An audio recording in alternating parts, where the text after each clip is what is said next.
Hello everyone, this is Jake from Down the Weeaboo Hole, and today we're going to be doing something a little different.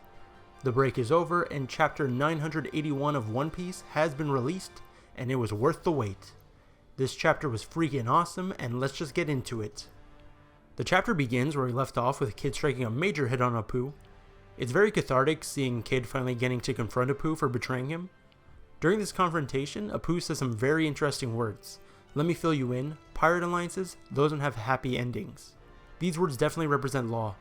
I don't want to get into it too much in this video. I was actually planning on doing a video about Law soon, but I think Law is going to betray the Straw Hats.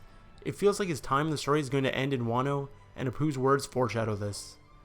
So after that exchange, we finally get to see a number, not in silhouette. His name is Hacha and he's really goofy looking. Kid exclaims if he is a giant. If Hacha is a giant, then the rest of the numbers are probably giants as well, and it would be interesting to see how Big Mom interacts with them due to her past with giants. We then have Luffy, Kid, Zoro, and Killer running away from the ensuing chaos, and I just want to say that I'm starting to really like Killer. I never really thought about him before, but I'm loving how he's the voice of reason in Kid's crew. His "these guys are all ridiculous" thought bubble could not be more true. I think that statement perfectly reflects what I, the reader, am thinking. Killer also knows how to counteract Apoo's attacks, so it shows how Killer researches his opponents. I'm guessing during their alliance, Killer's trying to find intel on Apoo and Hawkins, just in case they betrayed him and Kid. Next we get to see Who's Who and his crew, and oh my god, cat girls. I think I was right about the pirates with the Sheikah symbol being members of his crew. I'm curious on what that symbol means though. If you have an idea, let me know in the comments. And it looks like I was also right about Queen wanting to take out Who's Who. It seems these two have a grudge against each other, and I think it would be pretty bold if Oda was to have Who's Who defeat Queen instead of a Straw Hat. Queen hasn't shown his strength that much compared to King and Jack, so I'm curious if Oda is doing this deliberately in order for Who's Who to replace him. I'm actually super interested in this side story, and I hope it goes somewhere interesting. We then switch to Kinemon and some of the Straw Hats passing by Black Maria's brothel, and Sanji is absolutely hilarious. The way his body and soul is just pulled into the brothel is just great. We also get to see Beast Pirate Carrot, and Oda, my man, you're killing me. These Beast Pirate outfits are a blessing to the world. Can we just get a round of applause? It also seems the samurai have modified their plans due to Luffy and Kid making a ruckus. They are no longer all going to the rear entrance and are instead splitting into two groups to attack Kaido and Orochi from both sides. This separation will allow Oda to have more things occur, because the more you split up, the more bad things can happen. So getting back to the brothel, Sanji enters the brothel and returns to the samurai disappointed, and I don't really blame him. If I heard that was Black Maria's brothel, and Black Maria wasn't even there, I would be depressed.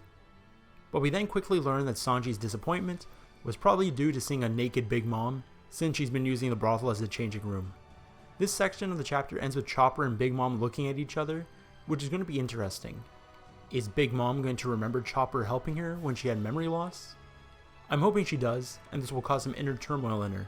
I like to think there's some good in Big Mom. Ever since I saw her flashback, I wanted her to get some sort of redemption. She was a sweet kid who had these awful cravings that turned her into a monster. It'd be really nice if Chopper was able to stop her cravings. And now we get to the most exciting part of the chapter. So it turns out the Big Mom pirates still haven't entered Wano. I was under the impression that they were at the banquet, but I guess I was completely wrong. So the Big Mom pirates are still trying to climb the waterfall, and they get knocked down again by Marco? Yes, Marco from the Whitebeard Pirates are here. I'm very sad that I got spoiled on Marco being in this chapter because this would have been an amazing reveal. I still absolutely love how Oda introduced him. Having him knock the Big Mom pirates into the sea is hilarious. I hope he's wrong about them missing the fight though. I really want Smoothie to show off what she can do. She's a sweet commander and deserves to have a true fight. I'm also excited to see that Aizo is returning to Wano. It'll be nice to see a family reunion between him and Kiku. So a lot happened in this chapter, and I'm really interested to see how Marco will affect this arc. It still felt like Luffy wasn't ready for Kaido and his crew, but I think with Marco's help, the Alliance has a much better chance at winning. So what did you think of the chapter? Are you excited to have Marco in Wano? Let me know in the comments below. As always, thanks for watching, and subscribe if you haven't already. If you enjoy my content, please share it. I want to try and reach 10,000 subs by the end of the year. It's a huge goal, but I think it's plausible with all your help. Also follow us on Instagram and Twitter, and join the Discord if you want to talk about One Piece or any other anime. See you next time, everyone.